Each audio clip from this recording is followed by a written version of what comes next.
김문수 후보의 경제 정책의 핵심은 뭔지 좀 대신 좀 들어보겠습니다.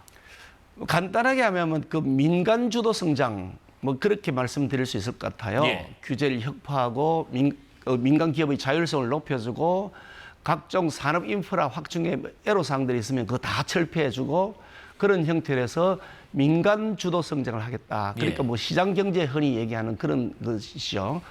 그동안 문재인 정권 시절에 해왔던 것이 소주성입니다. 소득 주도 성장. 사실 그 소득 주도 성장인데 내용을 보면 퍼주성입니다. 퍼주기 주도 성장입니다. 그 소득이라는 것이 생산 활동을 통해서 만들어지는 소득이 아니라 그냥 빚 얻어가지고 돈 나눠준 다음에 그 나눠준 돈을 가지고 성장한다 이건데 이거는 퍼주기 성장입니다. 완전히 부채 주도 성장인 거죠. 그런 퍼주성이 아니라 민간 주도 성장, 민주성을 하겠다. 그것이 김문수 후보가 내세우고 있는 것이고요. 그래서 경제 대통령이 되겠다 이런 거거든요. 지금도 그 이재명 후보가 얘기하는 거 보니까 뭐 기본소득 한다는 건지 만다는 건지 안 한다고도 안 했고 한다고도 했다가 애매한데 아마도 보나마나 대통령 되면 할 것 같아 보여요. 빚어서 막 나눠줄 것 같아 보이거든요. 특히 내년에 지방선거가 있습니다. 지방선거에서 압도적인 자기들의 이 승리를 위해서 보나마나 퍼줄 것이다. 그래서 아마 이 또 퍼주성을 할 것 같다.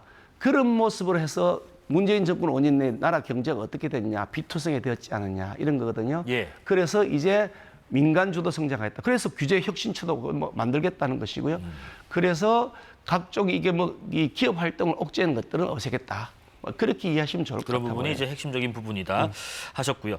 그런데 이게 지금 노란봉투법이 헌법에 안 맞다고 한 것이나 뭐 주 52시간 제도가 좀 완화되어야 한다는 주장에 이게 노동부 장관 출신의 후보로서 오히려 반노동의 친기업 행보만 보이는 거 아니냐 이런 비판도 일부 제기되거든요.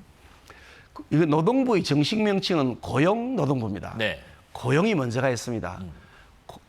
노동의 지속적인 보장, 노동의 뭐 급여, 뭐 근로조건, 또 일자리 창출 이런 모든 이 노동 조건, 복지 이런 것들을 하려면 고용이 지속적으로 유지가 돼야 됩니다. 막 퍼졌는데 그래서 나는 기업 못하겠다 문 닫아버리면 아니 일자리가 없는데 무슨 노동 조건이 어디 있습니까? 일자리가 없어지는데 지금 그게 현실적으로 나타나고 있단 말이죠. 예. 그러니까 고용이 잘 보장이 되어야 그래야 노동의 조건도 더 좋아지고 복지도 좋아지고 임금도 올라가는 겁니다. 아니 사장이 돈을 못 버는데 어떻게 임금을 올려줍니까? 문을 닫죠. 그래서 고용노동부인데 지금 주 52시간제에 대해서 주 52시간제를 늘리자는 것이 아닙니다. 주 52시간의 한도를 지키되 네. 그것을 효율적으로 쓰자는 거죠. 가령 이런 겁니다. 뭐 연구를 하는 사람들 한참 논문을 쓰는데 논문을 쓴다고 치자고요. 뭐 수학 계산식도 할 수 있고 뭐 이공학도 있었고 미문학도 있을 텐데 논문을 쓰는 사람이 밥을 꼬박 세워서 한 이틀 세워서라도 완성을 해놓고 한 이틀 쉬는 것이 낫지 하다가 6시 됐으니까 땡 하고 그 다음날 다시 시작하면 어제 뭐 했더라? 다시 리뷰해야 되잖아요. 이게 생산성이 떨어지는 거죠. 그래서 총 52시간을 유지하되 그거를 근로자와 노동자와 사용자가 합의해서 자율적으로 할 수 있으면 뭐 알아서 하도록 해주자 이런 겁니다. 그중에 지금 각종 이제 첨단 산업이 문제인데요. 뭐 AI 같은 것도 마찬가지고요.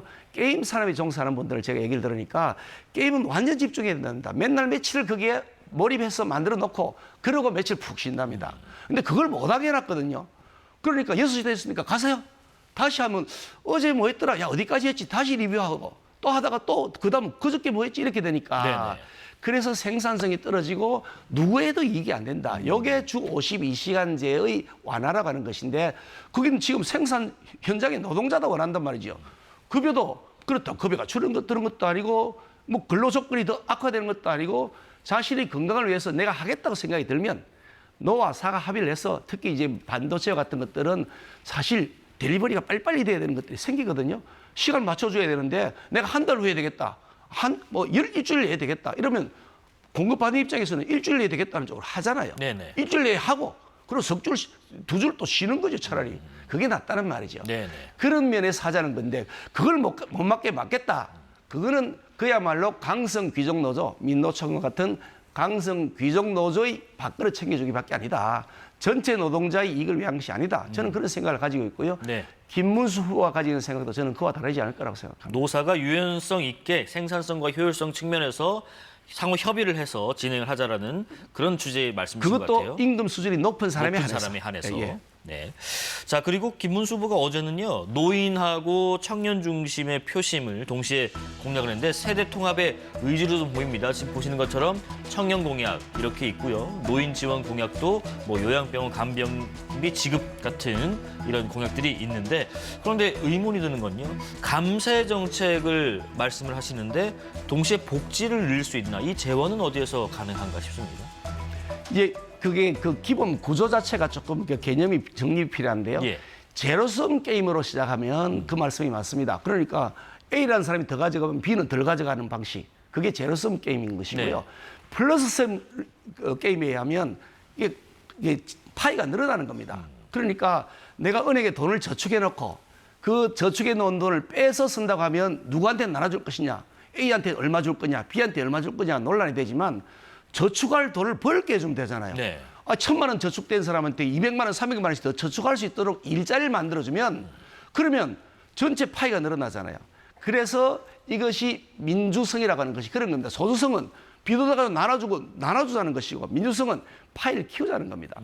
파이가 커지면 똑같은 세율이라도 10% 세율을 하더라도 1,000만 원에 10% 매기는 것하고 3,000만 원에 10% 매기는 거고 서로 세금이 다르잖아요. 예. 1,000만 원 국내 총생산이 1,000억일 때 10% 세금인 거하고 국내 총생산이 2,000억일 때 세금 7%하고 어느 게 더 세월이 더 커지겠습니까? 그래서 예. 세월을 넓히도록 파이를 키워주자. 세율을 낮추더라도 그게 가능하다. 이것이 시장 경제가 추구하고 있는 방식이고 그게 가능하단 말이죠. 근데 그걸 왜 안 하고 자꾸 제로섬 금연에서 나눠주려고 하는 것이냐. 그게 답답하다는 게 제가 가지고 있는 생각입니다. 네. 전체 파이를 키우자는 말씀이신 그렇습니다. 것 같아요. 예. 자, 지금 이 질문 먼저 여쭤볼게요. 이재명 후보의 대통령 4년 연임제 개헌안을 두고 권력 독점용 꼼수 개헌이다라는 비판이 있습니다. 민주당 측에서는 이재명 후보가 재임 중인 대통령에게는 개정 헌법이 적용되지 않는다고 분명히 못 박았는데도 김문수 후보의 이른바 중임은 되고 연임은 안 되는 이유 조금 쉽게 설명해 주실까요? 저는 사실 이재명 후보가 진짜 개헌하자는 것이 잘 모르겠습니다. 예. 박근혜 대통령인가요? 존경하는이라고 보셔도 진짜 존경하는 줄 알더라. 그러면 사람들에게 희화화된 적이 있었습니다만은 이분이 국회의원 불체포 특권 포기한다고 다 얘기해놓고 그거 서명하자니까 안 하셨거든요. 그리고 불체포 특권 나중에 자기 포기 안 했습니다. 자기 스스로 불체포 특권 뒤에 숨었죠. 내 체포 동의안 부결시키라고 오다 내렸지 않습니까? 병상에 있으면서. 그러니까 이분이 진짜 개헌하겠다는 것인지 사탕 발림으로 개헌 안 한다고 하도 여기저기서 닥달하니 개헌하는 처럼 신용하는 것인지 잘 모르겠습니다만은 개헌한다는 의지를 가졌다 그러면 저는 그건 굉장히 환영한다고 생각하고요. 그런데 그게 또 꼼수가 있더라. 그 용어를 보니까 4년 연임제를 하자 이런 얘기인데 그러면 4년씩 뭐 4년, 8년, 12년, 24년까지 다 계속 하겠다는 건지 아무런 얘기가 없습니다.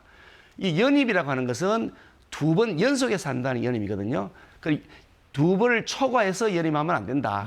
라면 그게 이제 중임 금지가 되는 것인데 그러면 이제 그 중임 다르죠. 2번을 초과해서 연임해서 안 된다는 건 2번 한 다음에 한 번 쉬었다가 또 나오면 되는 겁니다. 네. 그런 러시아 푸틴이 그러죠. 푸틴이 대통령 하다가 자기 그 연임 금지에 걸리니까 뭐 드미트리 메드베데프인가 네. 이름 좀 어려운데 그 사람한테 자기 대통령 시켜놓고 자기는 국무총리 하다가 이제 내놔 그런 다음에 다시 또 대통령에서 지금 영구 집권하고 있거든요. 그런 방식을 염두에 둔 것 같다. 어떻게 연임이라는 용어를 쓸까? 중임이라는 것은 건너뛰든 아니면 또 바로 하든 간에 2번을 초과해서는 못한다. 총 합쳐서. 네네. 여기 중임을 초과해서 못한다는 의미인데 그러면 2번 중임 초과해서 못한다라고 해야 되는데 4년 연임하자. 그래 놨어. 이거 푸틴 방식이네? 이런 의심이 드는 거죠. 그래서 네네. 또 꼼수 같다. 네네. 이분의 말의 진정성을 저는 어디까지 믿어야 될지 잘 모르겠습니다만은 진짜 개헌했으면 좋겠고 이 개헌은 대통령 이 단임제, 중임제의 문제에서 비롯된 것이 사실은 아닙니다. 대통령 권력과 국회 권력이 부딪혔을 때 해결할 수 있는 방식이 없더라. 특히 국회 권력이 비대화되어서 31번에 걸친 탄핵 소추해대도 대통령 아무런 견제 권한이 없더라. 국회의 독주는 뭐 어떻게 막을 거냐. 국회 다수당가 되면 무소불위의 권한이냐. 이런 점들에 대한 권력의 견제와 균형 원리를 맞춰야 대한민국의 민주주의가 확보되겠다. 이런 차원에서 개혁을 해야 된다. 저는 그런 생각을 하고 있습니다. 예.